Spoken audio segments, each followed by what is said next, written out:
Hi, I'm Dr. Esme Schaller. I'm a clinical psychologist, and I direct the DBT program at the Young Adult and Family Center at UCSF. I'm here to answer the question, what the heck is DBT? If you're watching this, someone has told you that you or a family member could benefit from something called DBT. The goal of this video is to explain quickly and simply what people mean when they say DBT, who DBT is designed to help, and what being in DBT treatment might actually look like. The main goal of DBT is to build a life worth living. This means having things that are meaningful and important to you in your life. So this could mean music to one person, horses to another, and a quiet room with lots of books to someone else. DBT is not a suicide prevention program or a way to stop people from doing behaviors that bother others. DBT is to help you. In other words, there is hope if you're suicidal. DBT is one way to overcome these feelings. Let's start with explaining those letters. Acronyms are always a bit confusing. The D stands for dialectical. This is a fancy philosophy word based on the idea of a dialectic, or two things that can seem like opposites but can in fact both be true at the same time. For example, in DBT, we believe that everyone is doing the best they can, and they need to try harder. We often think of dialectics as a great big scale, tilting back and forth.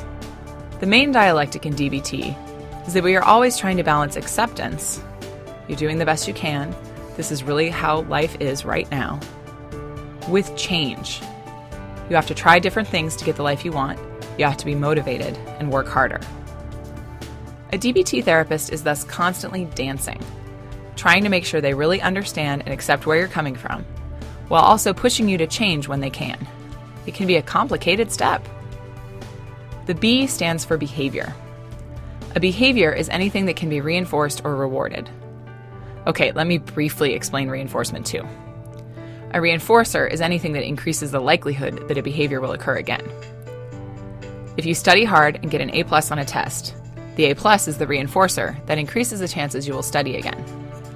If your dog sits and you give him a treat, the treat is the reinforcer that increases the chance he will sit again. If you do a favor for a friend and he brings you a present to thank you, the present is the reinforcer that increases the chances you will do more favors in the future. The laws of behavior having to do with these reinforcers affect all living things: dogs, dolphins, people, even therapists. DBT recognizes this and tries to harness the power of behavior change to move you closer to your goals, your life worth living. In DBT, therapists work with you to establish target behaviors, things that you are working to increase, or often in the beginning, decrease, to make your life better. Common initial targets in DBT include thinking of suicide, self-injury, restricting meals, binging and purging, using drugs or alcohol, engaging in risky sexual behavior, reckless driving, physical aggression, and shoplifting. The T stands for therapy, obviously. But DBT is different from other therapies you may have participated in or heard of. DBT therapists have a lot of specialized training in DBT and follow many assumptions and guidelines in their work as DBT therapists that differ from other therapy traditions. All of this is a bit beyond the scope of this video, but I'll let you in on a couple. Our first goal in DBT is making sure you stay alive. This helps us meet our second goal, making sure you stay in therapy until you can meet your goal, which is by far the most important: building a life worth living. DBT therapists believe that the most caring thing a therapist can do is to help push a client toward their long-term goals. Sometimes these goals may seem unattainable. It is a DBT therapist's job to understand how hard it is to change and to simultaneously push you to keep you moving forward. DBT therapists also believe that therapy with someone is a real relationship between equals. That means if you ask your therapist a question about their lives, they'll likely just answer it honestly instead of asking you why you're interested. It also means that the work in therapy is carried out by both of you.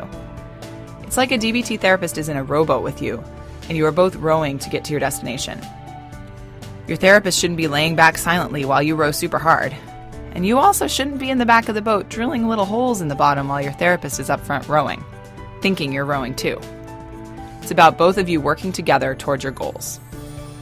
Now, who can benefit most from DBT? DBT has been studied and is currently being studied for a lot of different clinical populations.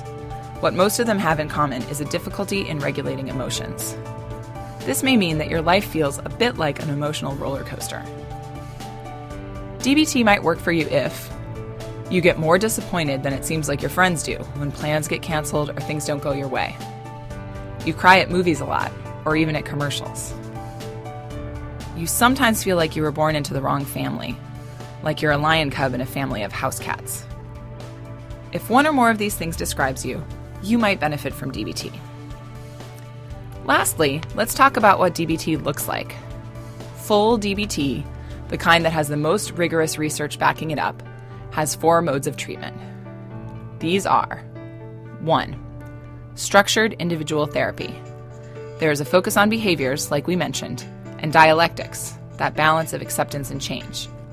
You'll also be asked to do some tracking of your emotions and behaviors in between sessions. If you're a teen or sometimes a young adult, family therapy will also be included as part of your DBT program. 2. Skills group. This is a weekly meeting, usually about 2 hours long, where you get to learn a different behavioral skill each week to help manage emotions, tolerate distress, and have effective interpersonal relationships. This saves time in your individual therapy to talk about the stuff that's most central to you. If you're a teen or young adult, you'll likely attend this group with a family member or two so they can learn the skills as well. 3. Skills coaching. This means you can call your therapist 24 hours a day to get help using your coping skills and to avoid engaging in some of those target behaviors we mentioned earlier. You have a personal coach that can help you change how you react to things at times when it is the hardest to do so. 4. Consultation team. This last one may be less obvious to you as the client, but DBT therapists work on a team that helps them support each other and do the best treatment possible. This is essential because changing life-threatening behaviors that have been going on for a long time can be really stressful. If your DBT therapist does not have a team, it's not DBT. Altogether, this takes about 3 to 4 hours per week. Another goal of DBT is to keep you in your life, going to school, going to work, seeing your friends, so it does not take up all of your time like some other intensive treatment options might. So, you now know what the heck dialectical behavior therapy is. You've got the acronym down, you know a little bit about who it's designed to help, and you know what it involves. Only you can choose if this is the right road to your life worth living. Why not talk to a DBT therapist and see what you think?